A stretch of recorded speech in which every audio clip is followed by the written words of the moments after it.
Jesus परिवार में आपको जय मसीह की। मसीह और पिता में क्या फ़र्क है? तीनों सुसमाचारों में से यूहन्ना की किताब आखिरी किताब थी। बाइबल आप अगर देखते हैं तो 3 सुसमाचार के बारे में बताया गया है, मत्ती, लुक्का, मरकुस। जो यूहन्ना है सुसमाचारक में ये आखिरी है। तीनों सुसमाचारों में से यूहन्ना की किताब आखिरी किताब थी। यूहन्ना प्रभु यीशु मसीह के चचेरे भाई और उसके 3 शिष्यों में से एक था। वही एक चेला ऐसा था जो यीशु के साथ क्रूस तक गया। जब यीशु क्रूस पर चढ़े हुए थे तब उन्होंने अपनी मां मरियम को यूहन्ना के हाथ में सौंप दिया।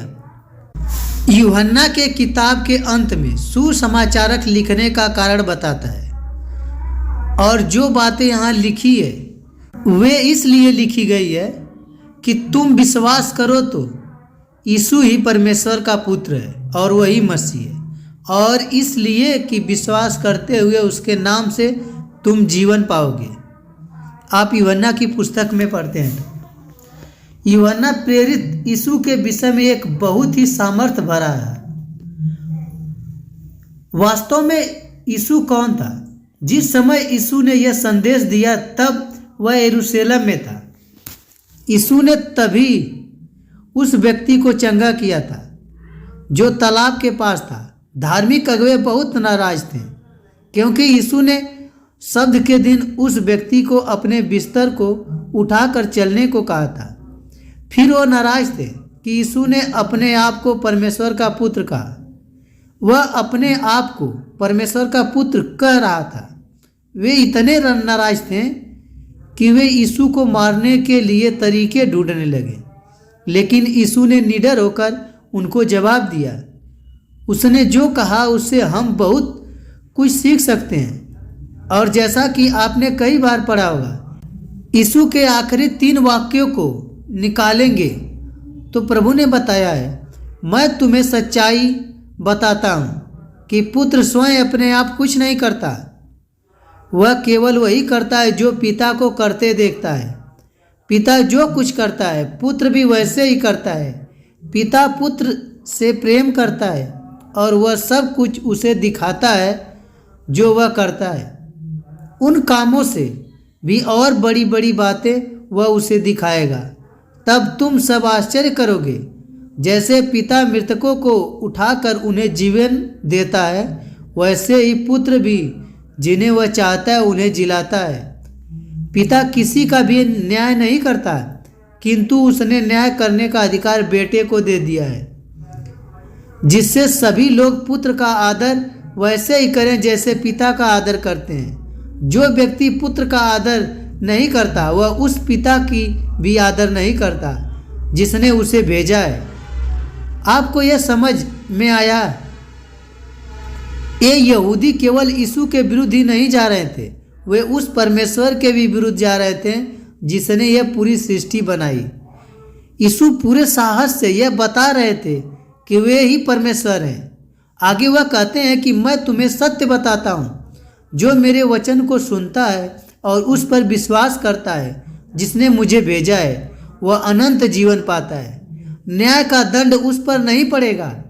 इसके विपरीत वह मृत्यु से जीवन में प्रवेश पा जाता है।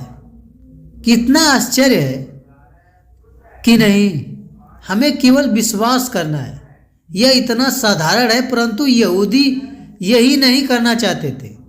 तब यीशु ने कहा, मैं तुम्हें सत्य बताता हूँ कि वह समय आने वाला है, बल्कि आ ही चुका है, जब वे जो मर चुके हैं परमेश्वर के पुत्र का वचन सुनेंगे, और जो उसे सुनेंगे वे जीवित हो जाएंगे। क्योंकि जैसे पिता जीवन का स्रोत है, वैसे ही उसने अपने पुत्र को भी जीवन का स्रोत बनाया है, और उसने उसे न्याय करने का अधिकार दिया है क्योंकि वह मनुष्य का पुत्र है। इस पर आश्चर्य मत करो कि वह समय आ रहा है जब वो सब जो अपनी कब्रों में हैं उनका वचन सुनेंगे और बाहर आ जाएंगे। जिन्होंने अच्छे काम किए हैं वे फिर से जीवन पर जीवन पाएंगे, पर जिन्होंने बुरे काम किए हैं उन्हें फिर से जीवन पर दंड दिया जाएगा। मैं स्वयं अपने आप से कुछ नहीं कर सकता। मैं परमेश्वर से जो सुनता हूँ उसी के आधार पर न्याय करता हूँ, और मेरा न्याय उचित है, क्योंकि मैं अपनी इच्छा से कुछ नहीं करता बल्कि उसकी इच्छा से करता हूँ जिसने मुझे भेजा है। आगे प्रभु कहता है, सुनो जो वो कहता है। प्रभु यीशु मसीह उन यहूदियों को अपने वचन सुनाते रहे जो उसे मारना चाहते थे। यदि मैं अपनी तारीफ से साक्षी दूं तो मेरी साक्षी सत्य नहीं। मेरी ओर से साक्षी देने वाला एक और है, और मैं जानता हूं कि मेरी ओर से जो साक्षी देता वही सत्य है। तुम लोगों ने यूहन्ना के पास भेजा और उसने सत्य की साक्षी दी। मैं मनुष्य की साक्षी पर निर्भर नहीं करता, बल्कि यह मैं इसलिए कहता हूँ जिससे तुम्हारा उद्धार हो सके। यूहन्ना उस दीपक की तरह था जो जलता है और प्रकाश देता है, और तुम कुछ समय के लिए उसके प्रकाश का आनंद लेना चाहते थे। पर मेरी साक्षी यूहन्ना की साक्षी से बड़ी है, क्योंकि परम पिता ने जो काम पूरे करने के लिए मुझे सौंपे हैं, मैं उन्हीं कामों को करने के लिए आया हूँ, और वे काम ही मेरी साक्षी हैं कि परम पिता ने मुझे भेजा है। परम पिता ने जिसने मुझे भेजा है मेरी साक्षी दी है। तुम लोगों ने उसका वचन कभी नहीं सुना, और न तुमने उसका रूप देखा है, और न तुम अपने भीतर उसका संदेश धारण करते हो, क्योंकि तुम उसमें विश्वास नहीं करते हो जिसे परम पिता ने भेजा है। तुम शास्त्रों का अध्ययन करते हो, क्योंकि तुम्हारा विचार है कि तुम्हें उसके द्वारा अनंत जीवन प्राप्त होगा, किंतु ये सभी शास्त्रों में मेरी साक्षी देते हुए बताया गया है। फिर भी मैं तुम्हें जीवन प्राप्त करने के लिए मेरे पास नहीं आना चाहते हो। मैं मनुष्य द्वारा की गई प्रशंसा पर निर्भर नहीं करता, किंतु मैं जानता हूँ कि तुम्हारे भीतर परमेश्वर का प्रेम नहीं है।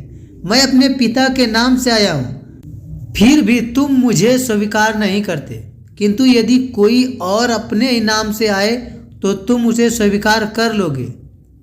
तुम मुझ में विश्वास कैसे कर सकते हो, क्योंकि तुम तो आपस में एक दूसरे से प्रशंसा स्वीकार करना चाहते हो। उस प्रशंसा की तरफ देखते रहते हो और उस प्रशंसा की तरफ नहीं देखते हो जो एकमात्र परमेश्वर से आती है। ऐसा मत सोचो कि मैं परमपिता के आगे तुम्हें दोषी ठहराऊंगा। जो तुम्हें दोषी सिद्ध करेगा वह तो मूसा होगा, जिस पर तुमने अपनी आशाएं टिकाई हुई है। यदि तुम वास्तव में मूसा से विश्वास करते हो तो तुम मुझ में भी विश्वास करते हो, क्योंकि उसने मेरे बारे में लिखा है। जब तुम जो उसने लिखा है उसी में विश्वास नहीं करते हो तो मेरे वचन में कैसे विश्वास करोगे।